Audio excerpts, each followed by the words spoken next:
Disney's once glittering crown jewel, Snow White, has now become a box office catastrophe so massive it sent shockwaves through Hollywood, leaving analysts scrambling to make sense of the wreckage. And at the center of this cinematic storm, Rachel Zegler, the rising star who, according to swirling online rumors, didn't just distance herself from the disaster, she allegedly turned on the very studio that launched her. Whispers say she took to X like a warrior drawing her sword, aiming her frustration directly at Disney. I sat through the whole thing. This was really bad. It was extremely leftist on every political dimension: racial politics, sexual politics, class politics, regime politics. Its narrative was cowardly. It was just awful. She came out and she said, "I apologize. Like I went too far." But it wasn't. For remaking the movie, they just got rid of the dwarves. But they have one token dwarf amongst these magical creatures. You actually just went backwards. You actually just erased the dwarfism side of it. The disability, like we're a disability group. You just erase that whole. Nobody wants a movie about true love. What kind of woman do we want out there seeking true love, Eliana? It's the outrage. Controversy in Snow White. The dwarves have been eliminated in the live action. Yeah. Now it's Snow White and the 7 magical beings. Wait, it's 7 and the magical beings. Yeah, They won't even 7 say magical and the 7 beings. dwarves. No, because they're not dwarves. For right now, that's the only jobs that are there. To call out what she saw as Disney's flawed decisions, Zegler's move poured gasoline on an already raging fire. Her outspoken nature, once praised as refreshing, is now being blamed for making a bad situation even worse. Critics argue she didn't just speak her truth, she ignited a controversy no one anticipated. The film's underperformance is nothing short of staggering. Fans are furious, and now the entire entertainment world is watching the fallout unfold in real time. And you know the saying, go woke, get broke, and Disney's going to lose money on this movie. And I believe it only made less than $1 million. Into this, the first villain Disney ever had. It's really getting myself into this big crown. Have they ever thought about maybe like a little bit of vulnerability study, opposition research, that sort of thing before you go and hire some Zoomer who's a lunatic? There's a big focus on her love story with a guy who literally stalks her. Weird. Disney deleted Someday My Prince Will Come and made a modernized feminist alternative. Broke out with this news, and I'm very, very, very excited and looking forward. Now, all eyes are on Rachel, waiting to see if she can salvage her reputation, or if she just delivered the fiercest clapback of her career. But that's only the tip of the iceberg. Behind the scenes, insiders claim that the moment those abysmal box office numbers hit, Zegler didn't hold back. Rumor has it, she unleashed a storm of frustration, firing off accusation after accusation, aimed directly at Disney's PR department. They say all you have to do to make your wish come true is let it echo, echo, echo, echo. It's awful, generic. Never mind that the lyrics make no sense at all. All you have to do to make your dream come true is let it echo. Is it like on a metaphor? Pretending like Rachel Zegler is the first of them all when she looks like Lord Farquaad in the film. Doing catastrophically. They spent $300 million and it currently has a 2.2 out of 10 rating on IMDb. The movie has a major identity crisis. So she comes off as an insufferable, whiny brat. So apparently, according to them and according to the writers of Snow White, women can't even want to be in love anymore. Disney's once glittering crown jewel, Snow White, has collapsed into a box office meltdown so colossal, it left every Hollywood analyst scrambling for answers. And standing in the eye of the storm is none other than Rachel Zegler, the rising star who, according to whispers online, pointed the blame squarely at Disney itself. As the smoke cleared, social media lit up. Rumors swirled that Zegler took to X like a warrior unsheathing her sword, calling out what she saw as Disney's flawed decisions. That move alone poured gasoline on an already explosive situation. Critics say her outspoken nature only made things worse, escalating a controversy no one saw coming. The numbers, devastating. The fans, furious. And the industry, frozen, eyes locked on the chaos unfolding in real time. Many are now waiting to see if Rachel can reclaim her image, or if she just doubled down with the fiercest clapback of her career. But that was only the beginning. Insiders claim that the moment the catastrophic box office figures came in, Zegler wasted no time venting her frustrations, allegedly unloading a barrage of blame aimed straight at Disney's PR department. She reportedly accused the team of completely mishandling her public image during the film's rollout. Sources say she labeled the marketing campaign as tone-deaf, arguing that their attempts to modernize a beloved classic were drowned out by a wave of bad press that Disney failed to contain. Adding fuel to the fire, Rachel Zegler's casting as the face of the remake was already polarizing, and the film itself? Critics slammed it. From unnecessary musical numbers to a bloated runtime, many walked out disappointed. Some even demanded their money back. With a reported production budget ballooning to nearly $270 million, Snow White needed a box office miracle just to break even.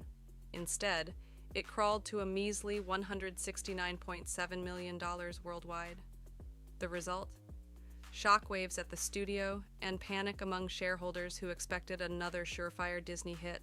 Even a storm of high-profile marketing tie-ins and red carpet premieres couldn't save it.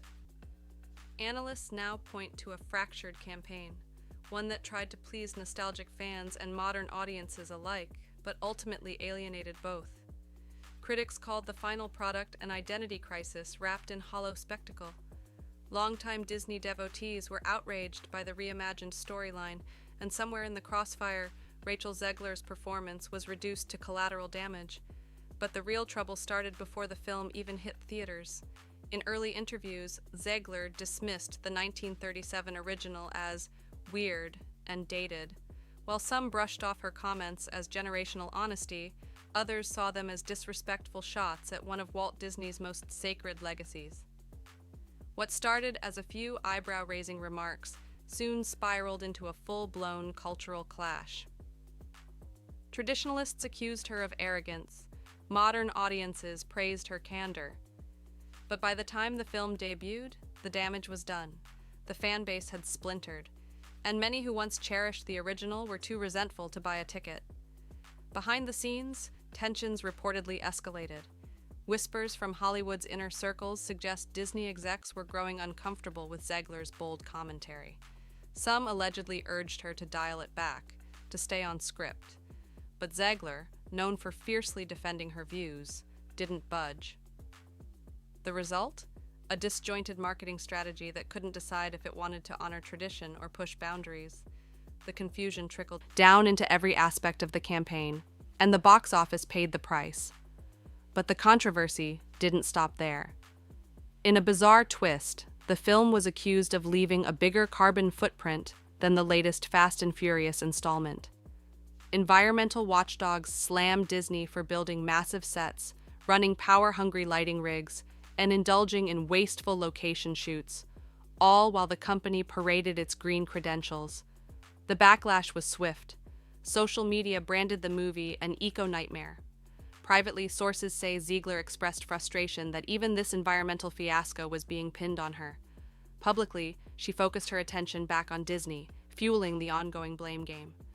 Then came the clapback. Described by commentators as a full-throttle digital rant, Zegler's alleged posts on X read like arrows aimed at Disney's heart, targeting executives, script decisions, and a studio unwilling to adapt. Her defenders say she was fed up with being the scapegoat. Her critics? They saw it as deflection. The fallout was brutal. Celebrity allies went quiet. A few unliked her posts. Others shared cryptic messages hinting that the blame was being unfairly dumped on one person's shoulders. Meanwhile, the internet erupted. Hashtags like Han, Snow White disaster, and Zegler vs. Disney trended for days, fueling a digital firestorm of fan rage and studio silence.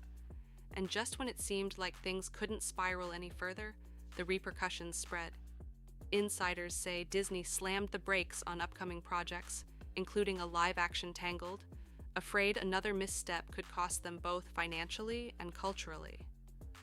One failure was already too many. Now, industry experts are divided.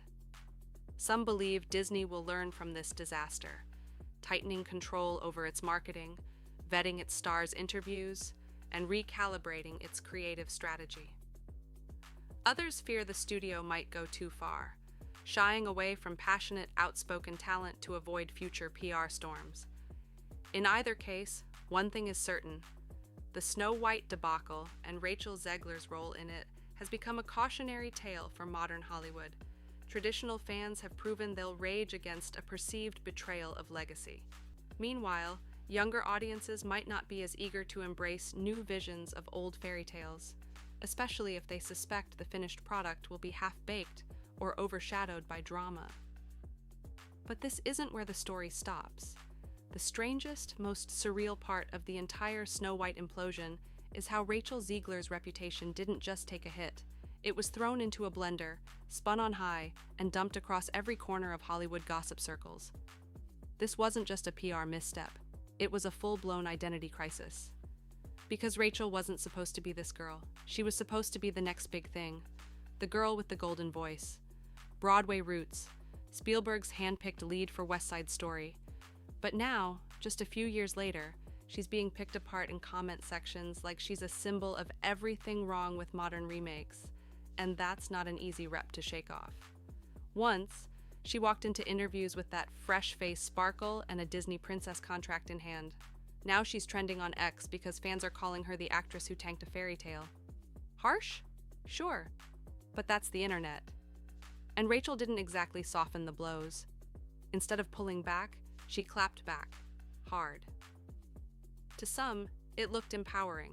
But to others, it was a career miscalculation so wild, it'll be studied by PR reps for years to come. Let's not forget, Rachel didn't just criticize the 1937 film. She mocked it.